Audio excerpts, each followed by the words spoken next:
Carlos, retomando un poquito épica marca en la vida, Sí, usted hace mención acerca de los grandes males de la izquierda peruana, que ajá, como ha resumido ahora, también prácticamente hay una continuación de ella, más que una repetición, es como una herencia, un legado, ¿no?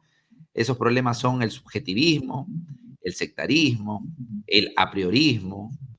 La izquierda ha sido en los años 70 y 80, bueno, el tipo de izquierda que estuvo manejando en un tiempo el diario Marca, puro discurso, ¿no? No tiene vinculación con las masas obreras y campesinas. Bueno, en parte la tenía, en parte la fue perdiendo por sus peleas intestinales y tampoco comprendía muy bien el tema del Frente Único. Es un problema que seguimos adoleciendo hasta la actualidad. Eh, ¿Cuál va a ser la causa que usted entiende, ya después de muchos años, varias décadas, del por qué cae? Primero, el diario Marca. Uno de los temas es lo económico, sí. Tiene que ver mucho con el tema económico. El diario Marca se maneja, es una empresa, tiene empleados, tiene trabajadores, hay que renovar máquinas, hay que renovar alquileres, hay que pagar muchas cosas. Sin economía no se sostenía esa empresa. ¿Qué pasó con los partidos de izquierda que vendrían a ser algo así como los accionistas, los socios de esta empresa periodística? Yo he leído que lo abandonan el proyecto, lo descuidaron, usted lo ha dicho también. Algo más de fondo que haya, ¿por qué cayó el diario Marca? El diario Marca primero, porque luego el diario Marca se va a convertir en el nuevo diario, pero todavía no quiero entrar a eso. Quiero cerrar el diario Marca desde su perspectiva. ¿Por qué cae? bueno, el diario Marca venía muy bien, o sea, tenía una gran audiencia, se vendía muy bien, tenía altos y bajos, pero entre esos altos y bajos es que la economía del periódico se mantenía. Pero llegó un momento de precariedad después de esta etapa, ¿no? Porque nosotros hemos llegado a vender hasta 110.000 periódicos, porque no es moque pavo, eso es digamos, diarios, ¿no? Y entonces en ese momento había una bonanza económica, ¿no? Los pleitos internos es que debilitan esto porque ya el periodismo va aflojando un poco. Y la falta de experiencia periodística, digo yo, de Sinesio López, trae consigo la sociología al periódico y no el periodismo, que es lo que necesitábamos. Entonces él se pelea con el sector, digamos, pro-soviético, que eran 4 o 5 partidos, y el otro lo sostienen a él. Y en esa división, por capturar el periódico, está la debilidad del diario.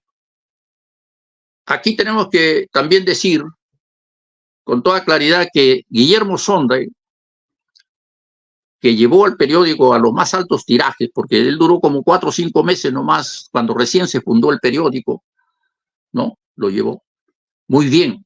Pero claro, él era sensacionalista, no era un hombre de izquierda, pero era un buen periodista, era periodista, realmente. Y ese llevó el periódico. Después, cuando vino la parte ya ideológica de los partidos, y bueno, pero este señor nos está llevando bien, pero nosotros queremos un periódico que obedezca a tales, ¿cómo se llama?, reglas, ¿no?, de política, ¿no? O sea, un poco más político, más orientado. Entonces, ahí es donde Urrutia, que acaba de fallecer, bueno, fue director por 3, 4 meses, después viene Sinesio López con el apoyo de los sectores, digamos, pro-católica y todo eso, y entonces lo ponen ahí sin ser periodista, de director. Y ese director viene con una consigna de tirarse abajo a la Unión Soviética. Así de simple, ¿no? Era un antisoviético, así. Pero esa es la izquierda moderna, pues es la izquierda, digamos, ahí europea. O sea, los partidos comunistas europeos pensaban así, ¿no? Y eso es lo que debilita. Y la otra cosa que va en paralelo es que Guillermo Sonne, que llegó a esos grandes tirajes en el periódico, se dio cuenta que era fácil hacer un periódico sin necesidad de tener una imprenta, como era antiguamente, porque el diario no tenía imprenta. Entonces, él crea la República y forma la República y es director de la República y entonces nos sale una competencia que era difícil de contrarrestar porque también la República tiene una posición de centro izquierda, si tú quieres, pero que va hasta ahora, ¿no? Que la va llevando, pero es un periódico que te quita público, que te quita lectores. Además estaba bien hecho. Además él era un buen periodista. Entonces nosotros íbamos en bandajes, subidas y bajadas, ¿no? Cuando había acontecimientos como Uchurajay, por ejemplo, entonces el diario se vendía, se acababa, porque era Uchurajay, pues lo mataron a los periodistas, entonces hay un alza enorme que sostenía el periódico. Después se cae, después sube, después, ¿no? Según los acontecimientos, según los atentados de Sendero Luminoso. Porque siempre que había un atentado en Ayacucho, o en Huancavelica o en Lima de Sendero Luminoso, el diario se desaparecía, ¿sí? Porque suponía seguro la gente que por ser un diario de izquierda estaba más enterado de lo que era Sendero Luminoso. Que Sendero Luminoso hasta ese momento era un misterio. Era como un misterio. Recién le reconoce la calidad de Partido Comunista del Perú, la Comisión de la Verdad. Dicen, no señor, no es una organización terrorista, es un partido político que usa el terrorismo, es cierto, pero en una guerra el terrorismo siempre está presente. ¿O tú crees que, por ejemplo, lo que bombardean ahora en Gaza contra los palestinos no es terrorismo? Es terrorismo, pues. Pero es un terrorismo oficial de un presidente israelita con apoyo de los gringos, de la OTAN y de todo el mundo. Pero es terrorismo, simple y llanamente. Y así, nosotros hablamos de esto porque en determinado momento, a pesar de que existía digamos, este debate ideológico en el periódico, no se daba un debate ideológico de esa izquierda, de esos partidos, con Sendero Luminoso. Le tenían miedo a Sendero Luminoso. Porque claro, si tú esclareces las ideas, entonces ya cambia, pues, ¿no? Pero si tú lo dejas actuar a Sendero sigue siendo, bueno, y hacía actos terroristas, etcétera, pero no es que era una organización terrorista, porque entonces también el ejército es otra organización terrorista, porque también comete actos de terrorismo. Entonces, la institución en sí no es terrorista, es el método que usan del terrorismo, que es parte de la guerra, porque en toda guerra ha habido terrorismo, de un lado o de otro, ¿no? Y bueno, y si nosotros nos remontamos a la antigüedad, igual, o sea, la imposición de la Iglesia Católica, ¿no? En todo el continente ha sido terrorista. Es una imposición, o crees o te mato, o sea, así de simple, ¿no? Y entonces, eso es terrorismo, pero eso no hace que la Iglesia Católica sea terrorista. Los métodos que usó eran terroristas. Ahora, tú me dices, ¿hasta qué punto avanzó el diario? El punto clave que avanzó el diario, ya la parte, digamos, de apoyo organizacional, será con Izquierda Unida. Prácticamente el diario gesta a la Izquierda Unida. O sea, llega después de la caída de Ari, que eran las elecciones que se dispersaron, ¿no? En el año 1980, ¿no? Hugo Blanco no quiso ser reconocido por Barrantes para que sea presidente y el vicepresidente, entonces se rompe Ari, duró 48 horas, se rompió la izquierda. Ahí después fueron elecciones del 80, todos dispersos. ¿Ah? Pero Barrantes se retiró. Barrantes ha sido muy amigo mío. Yo digo, mira, Alfonso, no te conviene ir ahora porque todo está dividido. Espérate. Bueno, y se esperó. Llegó las elecciones municipales y entonces llega segundo de Eduardo Rego, que era de Acción Popular, como recién había salido el partido de Acción Popular, el año 80, llega segundo. Y eso levanta su figura como jefe de la unidad de izquierda. Porque claro, él llegó segundo, pero no se te olvide a ti que muchas municipalidades provinciales salieron como Izquierda Unida, en el Cusco, en Trujillo, en ¿cómo se llama? En Ancash, ¿no? Entonces ya era una formación que tenía una estructura más o menos administrativa, política. ¿Por qué? Porque había la unidad. Entonces esa unidad de izquierda fue creciendo. En la segunda elección, 3 años después, gana las elecciones municipales, ¿no? Y en esas elecciones municipales gana, entonces se hace el líder de la Izquierda Unida y entonces es la segunda fuerza nacional de Izquierda Unida. ¿Por qué se destruye Izquierda Unida? No me pregunte por qué se destruye el diario. Te digo yo, ¿por qué se destruye Izquierda Unida? Por falta de dirección político-ideológica. Simple y llanamente. Peleas internas entre ellos. Porque lo que yo hago digo en el libro es decir, mire, o sea, la presidencia de Izquierda Unida y toda su directiva era la misma del diario. O sea, los mismos dirigentes que participaban en el comité ejecutivo de Izquierda Unida con Barrantes a la cabeza, eran los propietarios, la misma gente. O sea, no partidos, estaba hablando de la gente, personas. Estaba Díaz Canseco, estaba Agustín Aya, estaba Dahmer, estaba, ¿cómo se llama? Bueno, Herrera, que era del Partido Comunista, bueno, Varese. Ellos eran los dueños.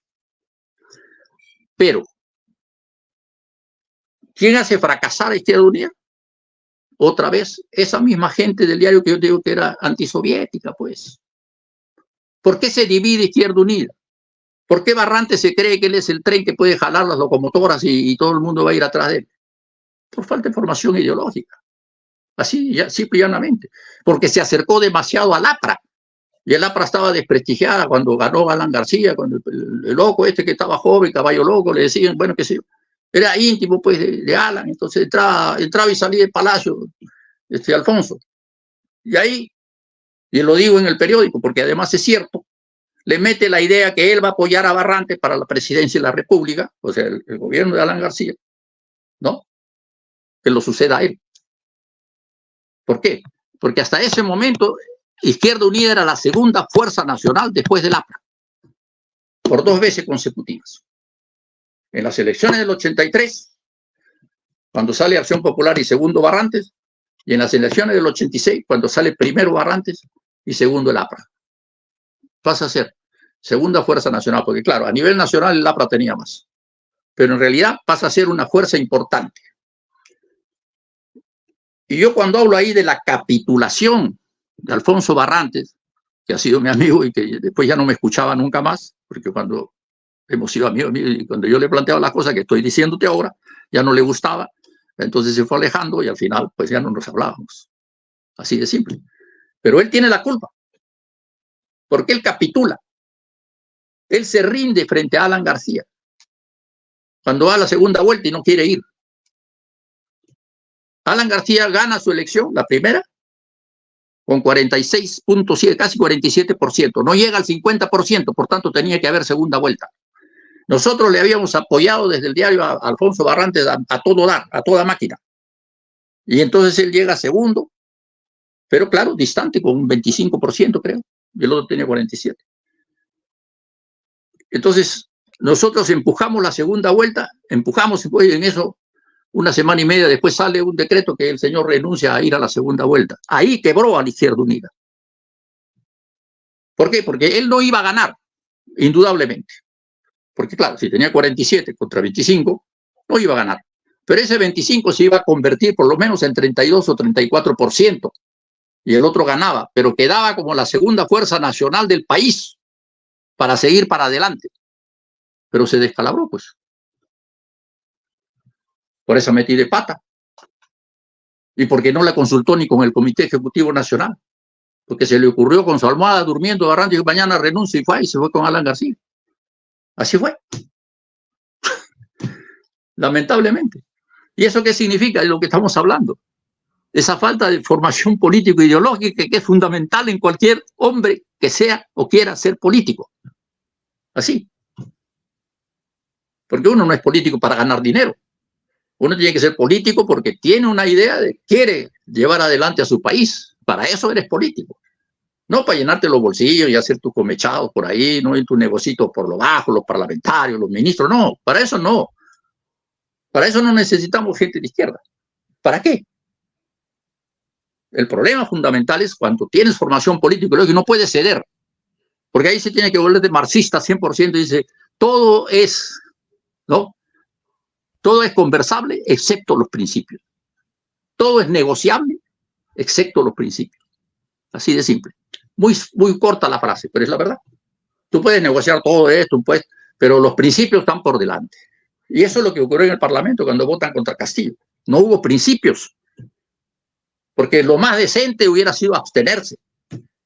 Pero no votar junto con toda la derecha para tirarse un presidente que ellos mismos habían elegido. Por favor, ¿a dónde vamos? Por eso yo lo desconozco. Yo no considero que es gente de izquierda. Será por cualquier cosa, pero de izquierda. Así como dices de izquierda, de una orientación que quieras tú, poner todo tu esfuerzo para cambiar tu país, para terminar con las injusticias, para terminar con la corrupción, ¿no? Para terminar con el abuso, con la discriminación, con todo lo que representa una posición de izquierda. Ahí está la cosa. Correcto, correcto, claro que sí. Estimado Carlos Angulo, es tremendo, su testimonio es bastante enriquecedor, es como que si nos llevase nuevamente a esos momentos, esa época, que bueno, en lo personal no le he vivido, yo he nacido a finales de los 80 y muchos de nuestros escuchas son también de las generaciones que han nacido en los 90, 2000 en adelante, ¿no? Y son pocos las personas que recuerdan al diario Marca. Mis padres lo recuerdan. Conversaba sobre el diario Marca, comentándoles que iba a presentar justamente su libro en la Feria Internacional. Y sí, mi padre, sobre todo mi padre recordaba, ¿no? O sí, el diario Marca, un diario muy conocido. Mis profesores de la maestría, mi profesora Elizabeth Hacha, recordaba el diario Marca y recordaba a ella, porque ella vive cerca, o bueno, la Feria del Libro, mejor dicho, está en la avenida Salaberry, y ella recordó justo cuando pasamos por ahí el mismo día que fuimos a la presentación de un libro, ella decía, aquí quedaba el local de Marca, dice ella, entre la avenida Cuba, no sé Sí, si ustedes, Salaberry. Salaberry con Cuba, acá quedaba Marca. Exactamente, ahí mismo. Pero lo recuerdan las personas que claro, De mi edad.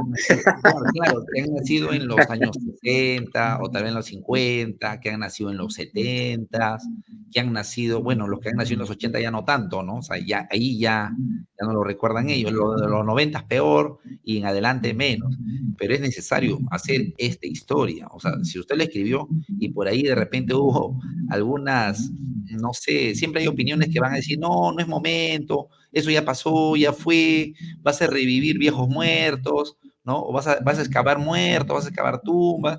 Pero yo creo que es importante, de tiempo en tiempo, volver a repasar, revisar tal vez ciertos periodos de la historia, más aún reciente, la historia contemporánea, que muy pocos, ojo, Carlos, muy pocos aquí en el Perú, por lo menos desde la historia, desde la carrera de historia, desde las ciencias sociales, se quiere hablar. Se habla muy poco o se habla con temor.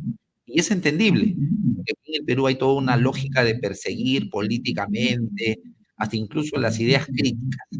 ¿Ya? O sea, hay un negacionismo hoy día en el Perú que a uno pues lo tiene que pensar mil veces para poder hablar sobre temas de los años 70 o hablar de los 80, peor todavía. Es muy delicado aquí en el país, ¿no? Y usted lo sabe mejor que nadie porque usted no le han contado, usted lo ha vivido. En el libro usted cuenta, narra del atentado que fue parte en la misma empresa del diario Marca, ¿no? Pero bueno, Carlos, un par de preguntas más. Porque A ver. mire, íbamos a conversar 40 minutos y ya vamos hora y 10. Y si seguimos así, vamos a estar toda la noche aquí. Bueno, pues lo pones en 2 etapas, Claro, lo voy a tener que cortar. para que Vamos no a ver aburras a la gente. Puede ser cómo le primera editamos. parte, segunda parte.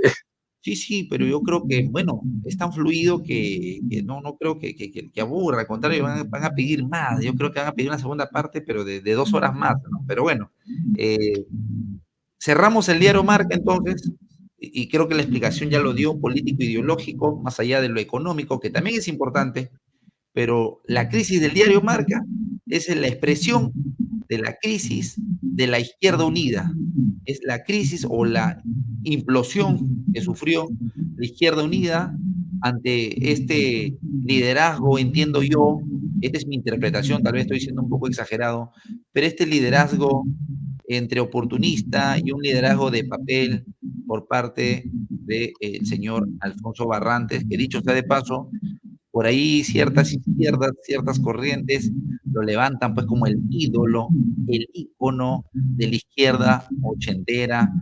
Y bueno, claro, cuando uno lee la historia y revisa diferentes versiones y lo escucha a alguien que vivió también la época desde tu testimonio y contraste, y dice, caramba, entonces, ¿quién dice la verdad? ¿Quién tiene la razón? Entonces, ahí lo dejamos y su aporte es importante, su testimonio, para que también el lector y quien escuche el programa saque también sus conclusiones sobre estos ciertos liderazgos de papel que se han convertido o se han idolatrado después de 30, 40 años, ¿no?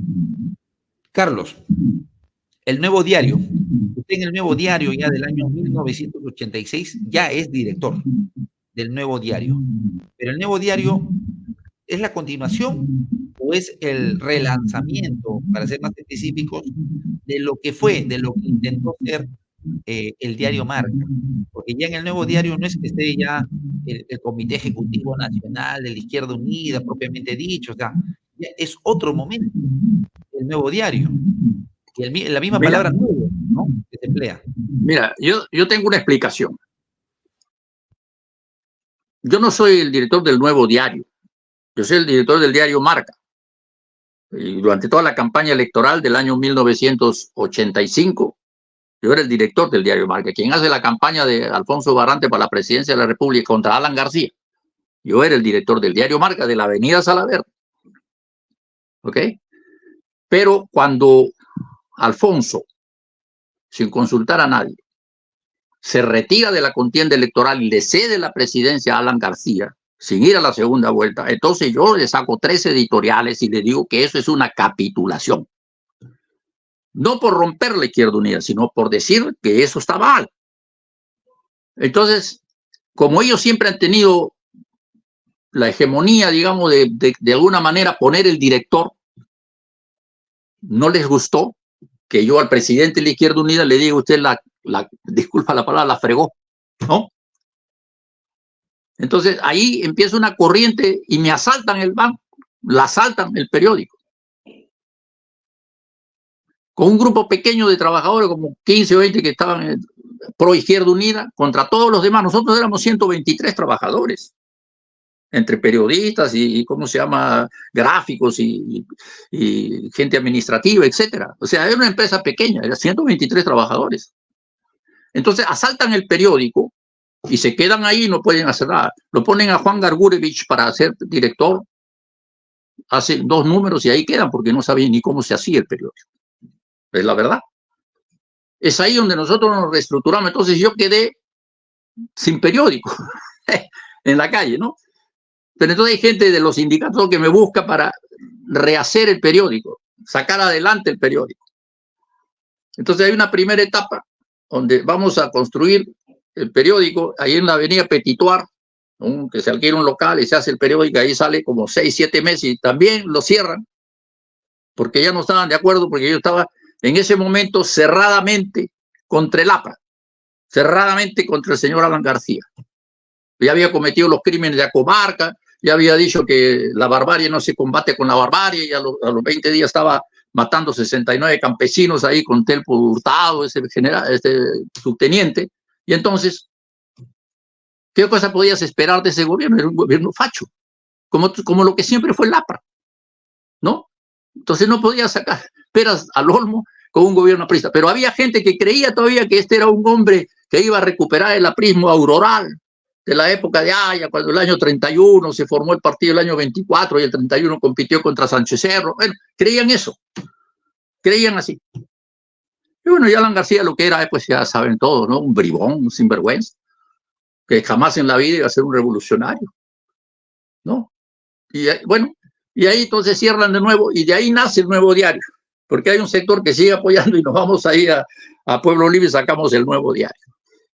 Para mí fue una mala idea, pero la mayoría se impone, yo soy democrático, querían que yo sea el director, muy bien, le pusieron el Nuevo Diario, pero era el diario porque era la misma gente, ¿no? Pues el Nuevo Diario, el Nuevo Diario. Y después también otra calentura por ahí de la izquierda se pelea y también se cierra ese periódico. Después sale el diario, nada más, ya sí, Nuevo Diario.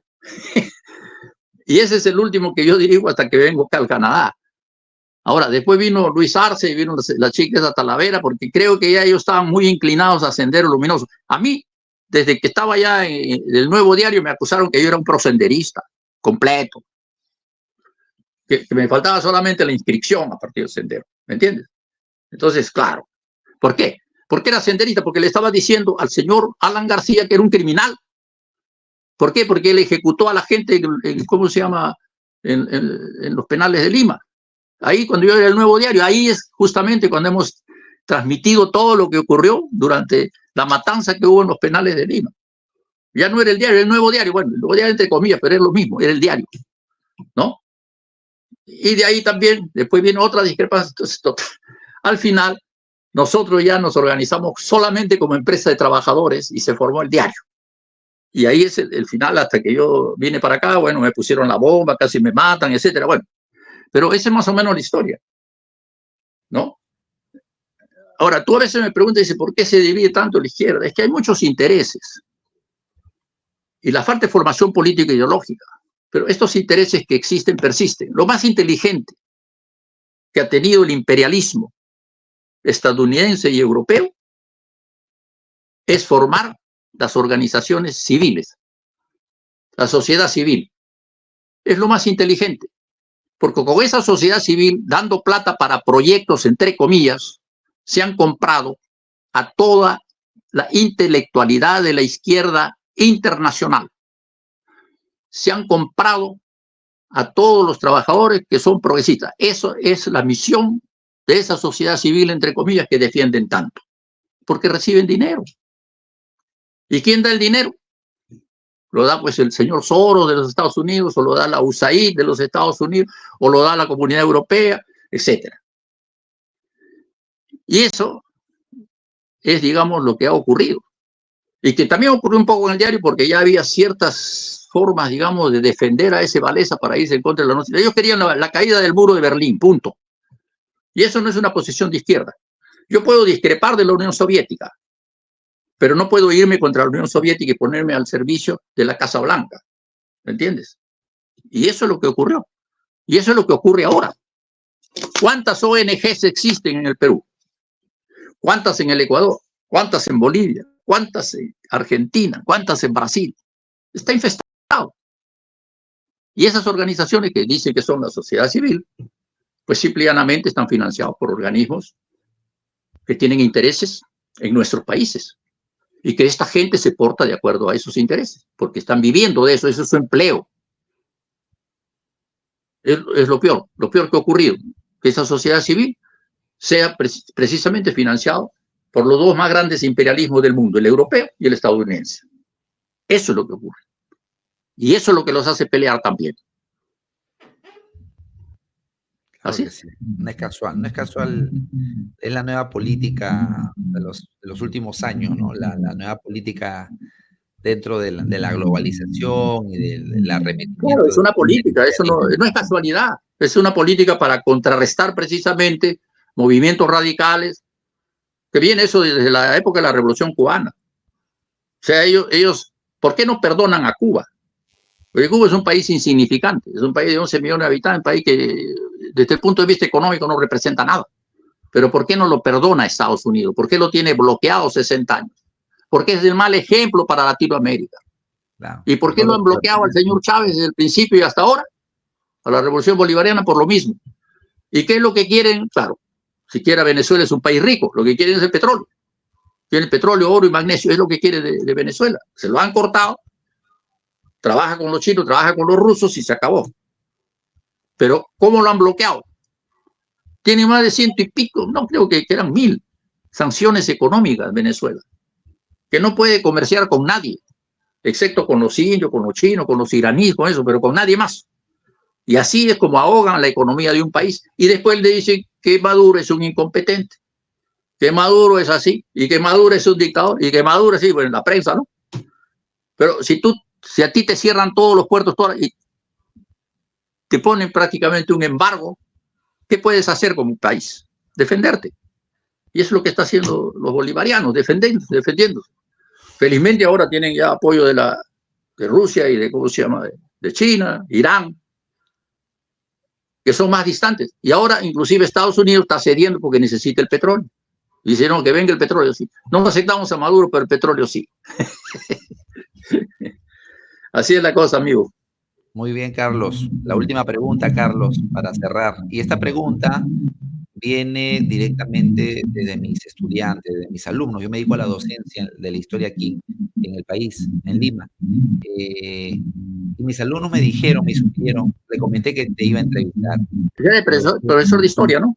Sí, de historia, de historia. Y me dijeron, profe, hágale esta pregunta a su entrevistado de hoy día. ¿Por qué se fue Carlos Angulo del Perú?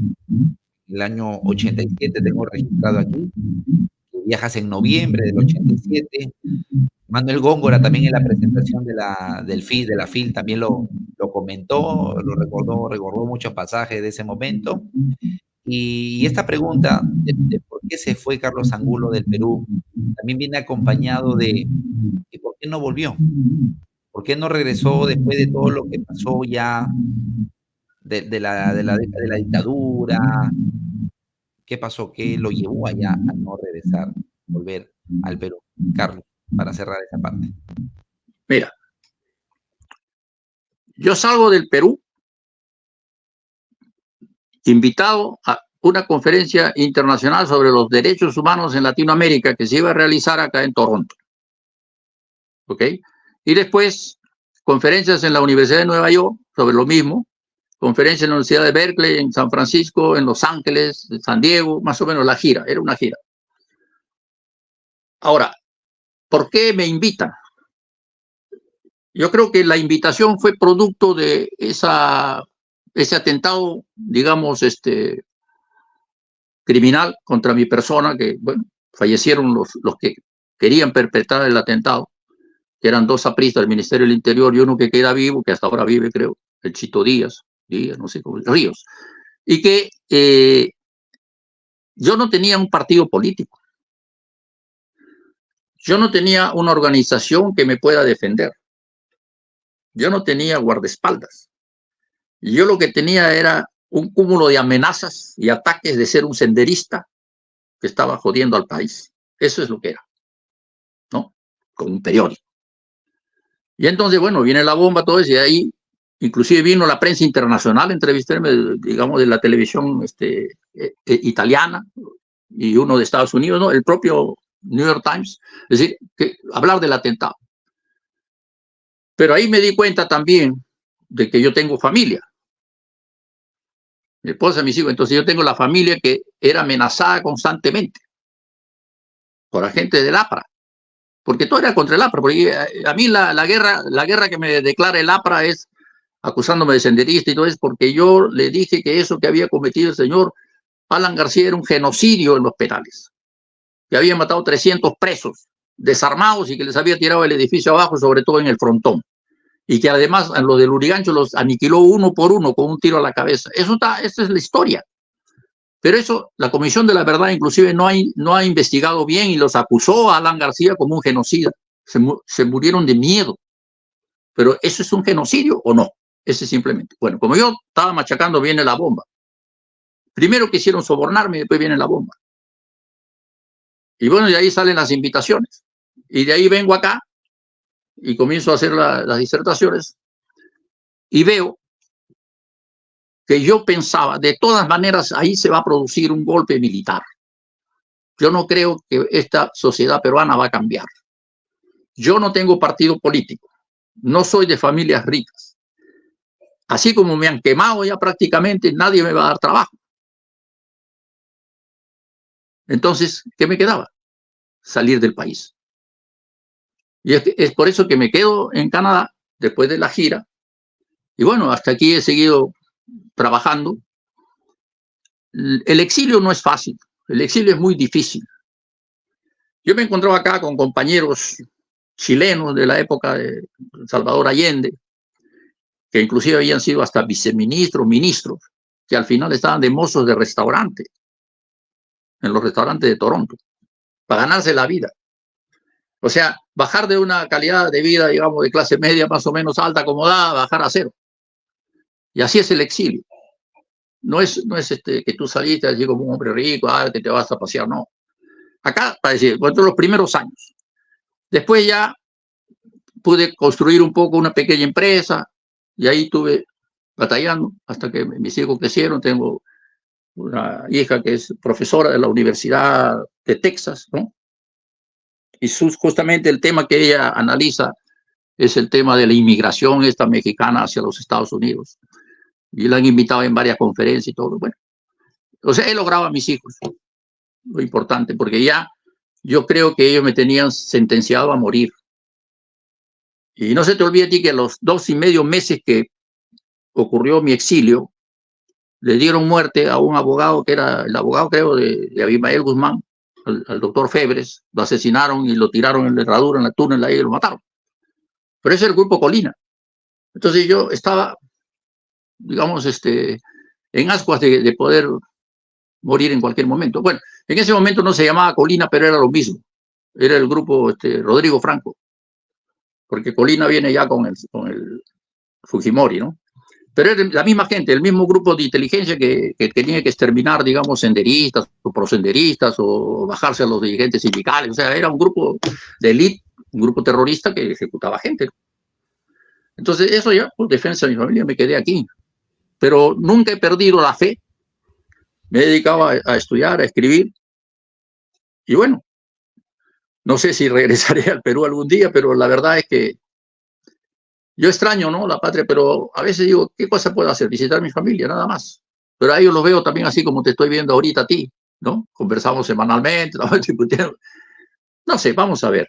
Pero ese fue el motivo principal, ¿no?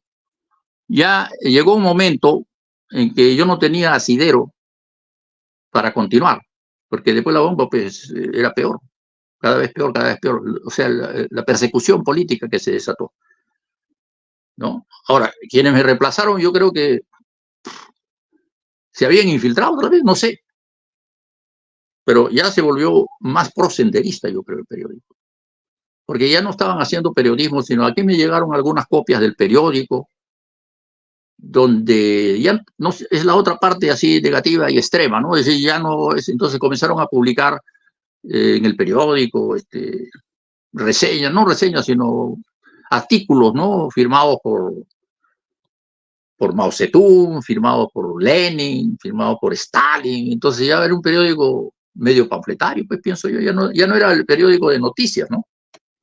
Pero bueno, esa fue la dirección después que se dio con Luis Arce y que se dio después con la chica Talavera, que la mataron ahí en el Castro. El mismo Fujimori desde el helicóptero decía, a esta sí, a esta no, a este sí, a este no. Eso tampoco se lo han juzgado a Fujimori. Ya yo estaba acá, pero sí me di cuenta de la actitud, y acá en la prensa internacional salió así, que el señor en el helicóptero estaba diciendo, mátelo a ese no, y lo salvó, y le dieron un tiro en el glúteo a ese Morote, que era el segundo, creo, de Abimael Guzmán, ¿no? ¿Cómo se llama? Bueno, no me acuerdo. Morote era el hijo del rector de la Universidad de San Cristóbal de Huamanga. Osman, ¿no? Osman, se refiere a Osman. Osman Morote.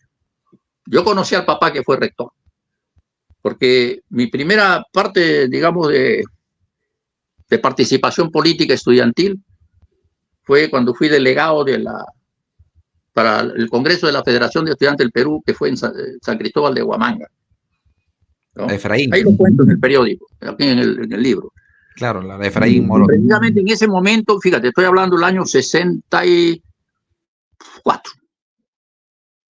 En ese momento, ya el profesor lo habían hecho famoso a Abimael Guzmán como profesor de la universidad.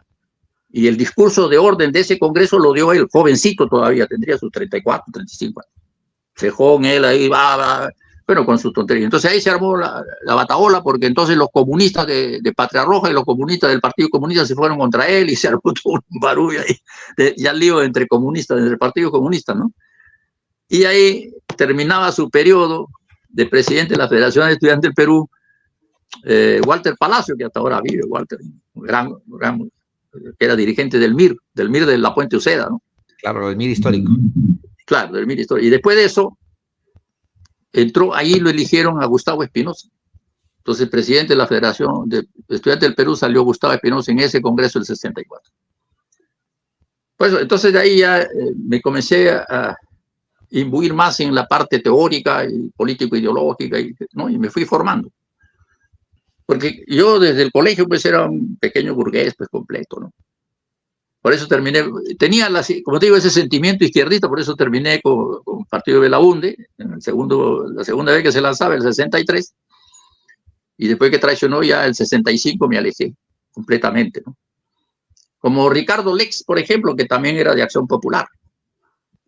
Y justamente el coordinador de Acción Popular en ese congreso que te hablo, de San Cristóbal de Huamanga, era Ricardo Lex y Yosa Larrabiur, que después lo volví a encontrar, cuando trabajó en Sinamos. Era ingeniero agrónomo él. Bueno, hay muchas anécdotas, pues, porque ya soy un hombre viejo y puedo contarlas, ¿no? Así es. Y un poco de esas anécdotas están en el libro. Así es. Sí, sí, sí, Así es. Carlos, está muy bueno. Creo que para un programa más daría varios pasajes acerca de épica marca en la vida, que no solamente es la épica vida de Marca, el diario Marca, sino también de quien fue uno de sus directores, que también fue su gerente en su momento, diferentes facetas que le tocó asumir a usted en la conducción de este proyecto periodístico, que primero fue el semanario Marca, luego fue el diario Marca, luego el Nuevo Diario, que ahí se continuó usted, y luego, bueno, el diario, Sí. que Es que en eso de Marca había una discusión, ¿no? De que Marca como logotipo era una propiedad intelectual, ¿no? Entonces, cuando todavía era amigo del Alfonso Barrante, Alfonso me dice, no, mejor quítale el Marca porque te puede traer problemas de estar usando una cosa, digamos, que tiene una propiedad intelectual, porque estaba a nombre de Eduardo Ferrán, que era uno de los socios de la revista Marca, cuando se inició el semanario. Porque el semanario se inicia con Humberto Damonte, que fue el primer director del semanario. Claro. Carlos Malpica. Ricardo Lex y ¿cómo se llama? Eduardo Ferrán y este otro, Jorge Flores Lama. Estos eran los fundadores. Ajá. Después, cuando se forma el diario, ya se retira Lex y se retira Humberto Damonte, ¿no? El que tenía su editorial Horizonte, el que sacó toda la obra completa de José María Arguedas. Hasta ahora existe. Su editorial ahí en la Plaza Martín. Sí. Así fue. Perfecto. Y es curioso, el lema, para cerrar. Por eso la parte de este libro, en la que yo no participé, sí la he reconstruido, porque he conversado con los fundadores. Entonces, he conversado con Ricardo Lex, he conversado con Humberto Damonte, he conversado con Urrutia, he conversado con ¿cómo se llama el otro? Malpica, Carlos Malpica. Entonces ellos me han contado esto fue así, esto pasaba, esto así, cuál había la contradicción. O sea, un poco como historiador, ¿no? Recogiendo datos, porque yo no participé ahí, pero sí compraba todas las semanas el semanario, pues quería estar enterado de lo que era la izquierda, ¿no? Claro, y es curioso, para cerrar, Carlos, el lema con el que nace el diario en el año 87, ¿no? Un lema que, claro, de por sí ya mostraba una inclinación, una tendencia, por lo menos una orientación. El diario decía una necesidad histórica al servicio del pueblo. Exacto. Ese era el lema del diario. Ese era el lema que establecimos nosotros cuando tomamos el diario, ahí en Salaberry todavía. Pero después con el Nuevo Diario se quitó ese eslogan. Y cuando se recuperó el diario ya sin el logo, se puso de nuevo el eslogan. Pero nació en Salaberry, cuando ya la parte de Izquierda Unida se había retirado y nos había abandonado. Ya nadie daba cara por el diario. Esa es una etapa fea. Porque ha habido alguna vez aporte, ¿no? Por ejemplo, Javier Descanseco una vez, para que sea director Ricardo Lex, puso plata ahí, ¿no? Y el otro, entonces, hacía la negociación típica de un hombre de derecha, no de izquierda. No es porque él era un gran periodista que estoy llevando, sino simplemente porque es mi partidario, quiero que sea y yo pago, ¿no? ¿Me entiendes? Claro que sí. Bueno, yo no estoy hablando mal, yo sé que es un hombre de derecho, íntegro, ¿no? Javier siempre ha sido muy íntegro. Pero, sin embargo, esas desviaciones, vamos a decir, pequeño burguesas, ¿no? De tener las cosas controladas, ¿no? Porque así piensa un capitalista, bueno, pero no un socialista. Muy bien, Carlos. Yo no soy propietario de nada, no puede ser así. Claro que sí, está bien. Le agradezco, Carlos, por la larga conversación, la larga entrevista. Y bueno, nuevamente recalcar, invitar a la lectura de Épica Marca en la vida, una radiografía de la izquierda peruana, de autoría aquí de Carlos Angulo Rivas desde Canadá. Nos ha dado un poco de su tiempo y con disposición tal vez a un nuevo programa para hablar tal vez de actualidad más adelante. Me llama la atención mucho la imagen de aquí. La imagen es una máquina de escribir, ¿no? Exacto. Pero de esas antiguas. De esas antiguas, pues, como se escribía antes, ahora es computadora nomás. Ah, claro, Antes claro, era pues, todo tecleo. Antes todo el mundo tecleaba su máquina, taca, taca, taca, taca, todos los periodistas. Eso ha claro, sido claro. como hasta el año 85, 86, por ahí, que empezaron recién las primeras máquinas chiquititas que Ajá. ya procesaban. Porque antes el proceso era más largo, pues, y demandaba más trabajo, ¿no? Para los trabajadores era bueno, pero no. Desde cuando se terminó, por ejemplo, me acuerdo con tristeza que había 15 linotipistas. No sé si habrás conocido el linotipo tú, no creo. No, Pero no. esos linotipistas eran los que, cuando todavía no había el offset, lo hacían todo en plomo. Entonces tipeaban y salían barras de plomo. Entonces cada barra de plomo era una línea del periódico, ¿no? Y después había tituladores, todo era en plomo. Entonces hacían las casetas así, fundían el plomo y después entraba a la computadora tipográfica y salía el periódico. Eso es lo antiguo. Ajá. Cuando viene el offset, vienen las computers, pero no la computadora de ahora, sino, ¿cómo se llamaban? Bueno, igual una máquina de escribir, pero que tenía una bolita de la IBM, tenía una bolita que taca, taca, taca, taca, y después salía en línea, pero ya en papel, ¿no? Entonces, con ese papel armabas un armotoste y después le tomabas foto y después era la página del periódico. Así era. Ahora todo lo hace la computadora, ¿me Claro. entiendes? Todos los Pero el diagramas. proceso de cambio así radical se vino el año 85, 86. Y en ese momento, pues, los pobres linotipistas se quedaron en la calle, porque ya no necesitaba a nadie. Y era el único oficio que tenían por más de 30 años. Entonces a algunos les dije, bueno, lleva tu linotipo y vete a la Victoria ahí a trabajar. así despedían a la gente, ¿no? En Editora Perú, te estoy hablando. Claro. Empresa pública. Wow. Porque ya cuando cambia la tecnología, pues, bueno, eso ocurrió en todas partes, ¿no? Cuando cambió la tecnología, por ejemplo, de los bancos, la contabilidad de todo, ahora todo es computadora. En un banco antes no tenías que firmar acá, firmar allá, firmar todo, te daban en papel. O sea, todo eso se eliminó, pues ahora. ¿No? Ahora Claro. tú haces la banca solamente a través de tu computadora, no necesitas ir ni al banco, ¿no? Bueno, hasta los préstamos Entonces, son esas son digitales. las cosas que han cambiado y que ha eliminado gente, pues, no empleados. Exacto. Exacto, exacto, Carlos. Uno de nuestra generación, bueno, de la mía en adelante, ve esta imagen y tiene que mirarlo muy bien, porque a primera vista no se ve qué es, ¿no? Pero bueno, claro, es Una una máquina de máquina de escribir. escribir. Claro que sí. Así Bueno, era, pues, Carlos, antiguamente. te agradezco, Carlos. Allá son, bueno, son, me imagino, más de ya casi 2 de la mañana allá en Canadá. 12:46, va a ser la 1. Ah, van a ser la 1 ya. Estamos Hay bien. una hora de diferencia, creo. Sí, 1 horita de diferencia. Bien, nuevamente, invitar a Muchas leer. gracias a ti, Jorge, y estamos en contacto. Si quieres Perfecto, organizar algún programa de discusión ya de la política actual, también. perfecto, Porque esto Carlos. nos da, ¿cómo se llama?, las versiones de la historia para abrir las puertas y ventanas del futuro. Pues no tiene que ser así. Estudiar, escarbar el pasado para crear el futuro. Un poco así. Correcto, correcto, Carlos, totalmente de acuerdo. Nos estamos viendo entonces. Nos Ya, despedimos de adiós. la audiencia. Hasta la próxima. Gracias, hasta luego. Chao, chao.